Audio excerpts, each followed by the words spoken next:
অবশেষে দীর্ঘ প্রতীক্ষার পর মার্কিন যুক্তরাষ্ট্র এবং ইরানের মধ্যে চলমান তীব্র সংঘাত এবং যুদ্ধের সমাপ্তি হতে যাচ্ছে। দীর্ঘদিনের তীব্র উত্তেজনা এবং কয়েক মাসব্যাপী প্রত্যক্ষ সামরিক সংঘাতের পর অবশেষে মার্কিন যুক্তরাষ্ট্র এবং ইরান একটি ঐতিহাসিক শান্তি চুক্তিতে সম্মত হয়েছে। আর এই ঐতিহাসিক শান্তি চুক্তির নাম দেওয়া হয়েছে Islamabad memorandum of understanding MOU। মধ্যস্থতাকারী দেশ পাকিস্তানের প্রধানমন্ত্রী শাহবাজ শরীফ এবং মার্কিন প্রেসিডেন্ট ডোনাল্ড ট্রাম্প এই চুক্তির বিষয়ে নিশ্চিত করেছেন। আগামী শুক্রবার অর্থাৎ 19 জুন 2026 তারিখে সুইজারল্যান্ডে আনুষ্ঠানিকভাবে এই চুক্তিটি স্বাক্ষর হওয়ার কথা রয়েছে। তবে এই চুক্তির প্রধান কিছু শর্ত ইরান এবং মার্কিন যুক্তরাষ্ট্র থেকে আরোপ করা হয়েছে। তো এই চুক্তির যে শর্তগুলো আছে সেই শর্তগুলো নিয়েই আজকে আমি আপনাদের সাথে কথা বলবো। প্রথম যে বিষয়টি চলে এসেছে সেটি হলো সামরিক অভিযান বন্ধ করতে হবে এবং যুদ্ধবিরতি নিশ্চিত করতে হবে। দুই পক্ষকেই সব ধরনের সকল ফ্রন্টে অবিলম্বে এবং স্থায়ীভাবে সামরিক অভিযান বন্ধ করার ঘোষণা দিতে হবে এবং সামরিক অভিযান বন্ধ রাখতে হবে। গত 8 এপ্রিল থেকে যে সামরিক যুদ্ধবিরতি চলে এসেছিল এই চুক্তির মাধ্যমে তার মেয়াদ ও পরিসর আরও 60 দিন বাড়ানো হয়েছে।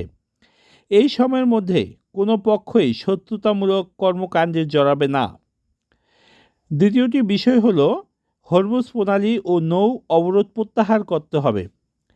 হরমুজ প্রণালী উন্মুক্তকরণের জন্য মার্কিন যুক্তরাষ্ট্র ইরানের ওপর জোর চাপ দিয়ে এসেছে।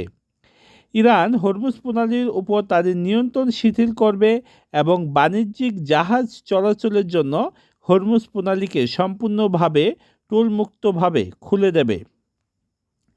এছাড়া মার্কিন প্রশাসন বিনিময়ে মার্কিন প্রেসিডেন্ট ডোনাল্ড ট্রাম্প ইরানি বন্দরগুলোর উপর থেকে মার্কিন যুক্তরাষ্ট্রের নৌবাহিনীর আরোপিত কঠোর সামরিক এবং নৌ অবরোধ অবিলম্বে তুলে নেওয়ার নির্দেশ দিয়েছেন। সবচেয়ে গুরুত্বপূর্ণ যে বিষয়টি চলে এসেছে সেটি হলো পারমাণবিক কর্মসূচি ও ইউরেনিয়াম সমৃদ্ধকরণকে নিয়ে।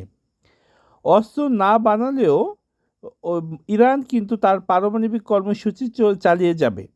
ইরান চূড়ান্তভাবে কোনো পারমাণবিক অস্ত্র তৈরি না করার প্রতিশ্রুতি দিয়েছে, যদিও তারা পারমাণবিক কার্যক্রম বন্ধ রাখার কথা বলেনি। অর্থাৎ ইরান অস্ত্র না বানালেও তাদের পারমাণবিক কার্যক্রম চালাতে পারবে। একই সাথে চুক্তি চূড়ান্ত হওয়া পর্যন্ত ইরান তাদের ইউরেনিয়াম সমৃদ্ধকরণ বা নতুন করে কোনো পারমাণবিক স্থাপনার সম্প্রসারণ করবে না। তবে দীর্ঘমেয়াদে ইরানের পারমাণবিক কর্মসূচির ভবিষ্যৎ কেমন হবে তা আগামী কয়েক সপ্তাহ কারিগরি আলোচনার মাধ্যমে নির্ধারিত হবে। 4 নম্বর যে শর্ত রয়েছে সেটি হলো নিষেধাজ্ঞা শিথিল করা এবং সম্পদ অবমুক্ত করা। চুক্তি অনুযায়ী মার্কিন যুক্তরাষ্ট্র ইরানের ওপর থেকে সকল ধরনের অবরোধ এবং অর্থনৈতিক নিষেধাজ্ঞা ধাপে ধাপে তুলে নেবে। একই সাথে বিদেশে আটকে থাকা বা বিদেশে ফ্রিজড হয়ে যাওয়া ইরানের কেন্দ্রীয় ব্যাংকের বিপুল পরিমাণ অর্থ এবং সম্পদ আনফ্রিজ করা হবে বা অবমুক্ত করা হবে।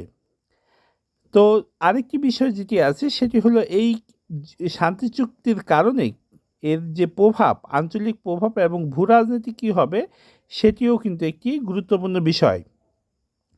এই চুক্তির খবর আসার পরপরই কিন্তু আন্তর্জাতিক বাজারে তেলের দাম প্রায় 4 থেকে 4.65% পর্যন্ত কমে গেছে।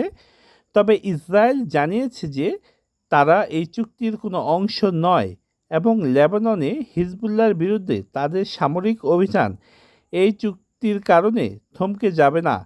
অন্যদিকে মার্কিন প্রেসিডেন্ট ডোনাল্ড ট্রাম্প সতর্ক করে বলেছেন যে ইরান যদি পারমাণবিক সংক্রান্ত চূড়ান্ত শর্তগুলো মানতে ব্যর্থ হয় তবে মার্কিন যুক্তরাষ্ট্র আবারও তেহরানের ওপর হামলা চালাবে। তো এই প্রতিশ্রুতি নিয়েই আজকের এই যে সম্ভাব্য শান্তি চুক্তি মার্কিন যুক্তরাষ্ট্র এবং ইরানের মধ্যে সেটি হয়তো হতে পারে আগামী 20 তারিখে। তো বন্ধুরা আজকে এই পর্যন্ত।